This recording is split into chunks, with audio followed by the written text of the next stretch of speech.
Hey everybody, this is Mark's 34 Ford, I think 34 or 37 Ford Factory 5 chassis with a twin turbo Coyote. Figured I'd just show y'all what we did with it. So he brought it to us and it was a long-term project for him and just never got around to wiring it up and whatnot. So we wired it, fixed a couple of odds and ends and got it fired up last night for him. So this thing's pretty neat. A lot of people in one of the other videos I made wanted to see this, so I figured I would show it off. Plus, there's some stuff that Mark can go back and refer to. So inside, we used a smart wire, and then there's a smart wire expansion right here. And then this is a water meth injector driver. G meter is mounted up here, and then the Dominator is up underneath of it. So the Dominator's up there. Then we give him a little bit of room if he ever wants to add anything over there. So when we put this dash back on, you'll see kind of what it looks like. But power windows, electric power steering, a whole bunch of sensors, smart coils, the Holley direct mount, smart coils for Coyote, and then there's 2 fuel pumps, water meth, a whole bunch of little stuff. So we used the factory style turn here, the turn signal's here, and then it's got a mechanical over here. It's got a mechanical switch that engages the hazards, which it just engages both of the turn signals. So if you're setting up a smart wire, you don't necessarily need a hazard input because it mechanically engages. So a lot of the older GM stuff does that as well. So if you ever get around to doing a smart wire, it's a good idea to make sure that mechanically it engages it. If it doesn't, then you may need a hazard input. So there's a 6/8 dash that sits here, and then a 12/3 dash that goes in the middle of the dash. You'll see that shortly when we put it all back together.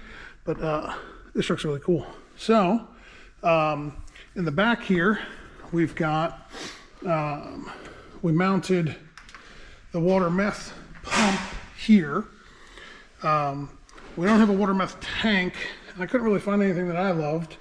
And I believe Mark probably has something in mind. So my assumption is that the water meth tank's going to get bolted up here. We left this big cavern here. But anyway, there's an MSD high current relay here. So what we do is we run a 4-gauge in, and then we've got the trigger wires for it, and we wired it out for a fourth, like additional, that's not being used. So this could be activated with something if he wants to add anything in the back, if he wants to add another pump. It's got an Aeromotive drop-in unit with an Aeromotive level sensor. And then we've got the flex fuel over there on a motion bracket. And then we do, let's see, back of the truck's cool looking. So it's pretty neat. Yeah, over here, we've got 2 of our contactors. This is to tidy this up. This isn't done, but we have 2 of our contactors, one to isolate the alternator from everything else, so that when he hits the kill switch that we hit up underneath the truck, every hot lead in the car is dead. So the battery placement on this thing's a little goofy because this gets a whole panel that sits over top of this whole bed, so all this is covered, right? So there's really no good way to access this. So what we did was we wanted to use contactors to be able to kill it, so that if he ran into a problem or whatever, he could shut it off. This isn't necessarily a drag vehicle, so it's not like he needs an NHRA approved thing, even though this system works and is NHRA approved. We didn't do it for that. We did it for when the car's stored, sitting around doing nothing. You don't have any type of drain on the battery. So what we did is we mounted a kill switch down here, and then right next to it right here is a charging plug. So when he gets his battery charger, I'll give him the other end of this, so he can just plug that thing in and leave it on a trickle charger if he wants or whatever. So let's go up front. The back of this thing's pretty cool. It's a 3-link. This is from Factory 5. So this whole chassis setup is from Factory 5. It's a pretty cool little deal. I will say that it is absolutely tiny in here. It's very small inside of here, but this thing should be fun, especially with a manual. All the wiring goes down through this little cover, and then it goes up into the engine bay. Tried to hide everything as best as we could. These are just communication cables from the ECU and the smart wire. So we'll tuck those up out of the way. I don't want to drill his dash. I'd rather have him drill his dash because his dash is really, really nice. So, but anyway, we tucked everything away. Also the smart wire, because we have expansion module here, we've got a whole bunch of spare ECU inputs stubbed out to this. And then we have a whole bunch of spare hardwired inputs stubbed out to here, as well as a power and a ground. So like if he decides he wants to add a switch somewhere in the dash or wherever, in the truck, in the back of the truck or whatever it is, you can grab 12 volt from right there and one of the inputs and run just a 2-wire little harness out to it. Or if you wanted to run 4 switches, whatever it is, we give him 12 volt and ground in that plug, as well as 6 additional hardwired inputs. We're just trying to plan ahead for future expansion on these deals, because people always change their mind. You know what I mean? They always want to add stuff. So we're using brake pressure right here to activate brake lights, and that way we can also monitor it in the ECU. We're using a clutch switch as our, to stop our starter from being hit without, the clutch being pushed in. Plus you also use that for like a rev limiter. So the way that works is we run the clutch switch into the ECU, and then out of the ECU to the smart wire. Smart wire stops it from doing certain things, or lets it do with their certain things with the clutch switch. Then the ECU also has access to the clutch switch to do whatever you want. So under the hood, I shouldn't say under the hood, up in the front, because as you see, there's not much of a hood. There's smart coils. There's, gotta tidy this up, but it's all right. We got little injectors down here, little FIC 1650s. We've got our nozzles for the water meth, turbo shaft speed, dome pressure.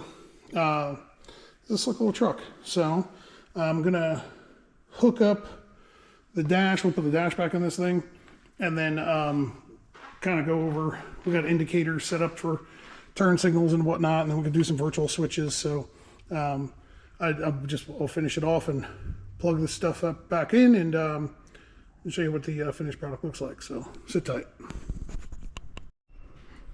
All right, so we got it all back together. Bed cover on, a little dusty, but we got a hose that goes from there down to the fuel tank. So there's this there's this filler neck. This is where you fill up for fuel, and there we go. Mark, if you're watching this is a huge pain to put back in. So let's see, we got it all powered up and the interior all back together. So we got a 686 dash here. He's gonna have to remake this key. We repurposed this keypad mount that he had made for an IQ3 dash.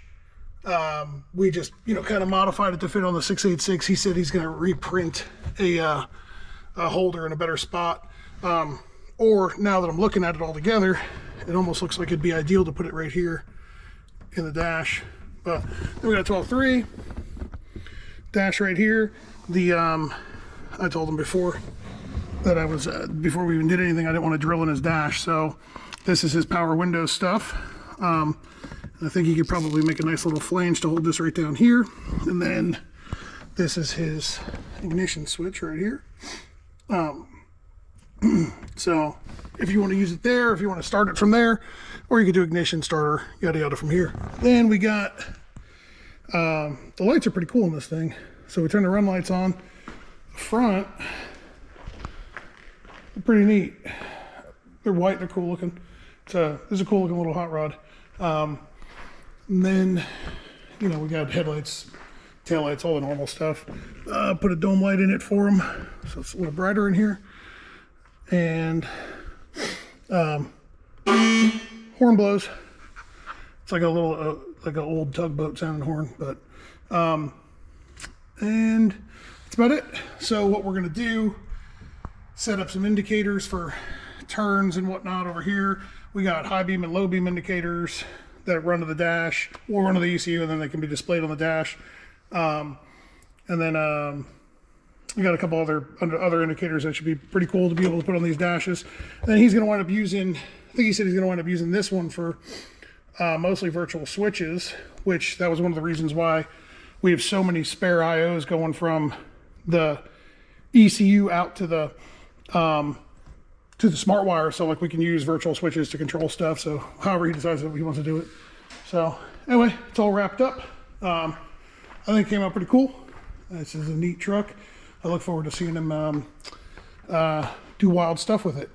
The owner of the car, I believe, has got his fuel license, so he can drive, and I think it should be pretty cool to see this thing, you know, sideways, all smoking those big tires and doing big burnouts. So anyway, thanks for watching. See you.